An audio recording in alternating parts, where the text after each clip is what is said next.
Praise the lord dear brothers and sisters.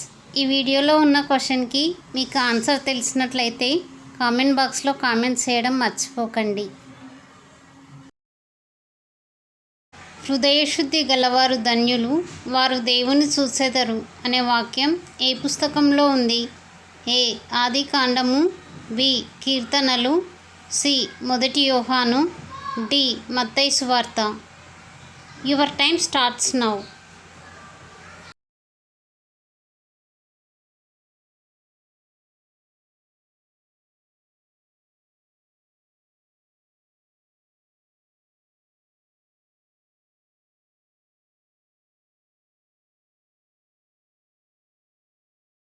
Correct answer is option D Mattayi సువార్త 5వ అధ్యాయం 8వ వచనం.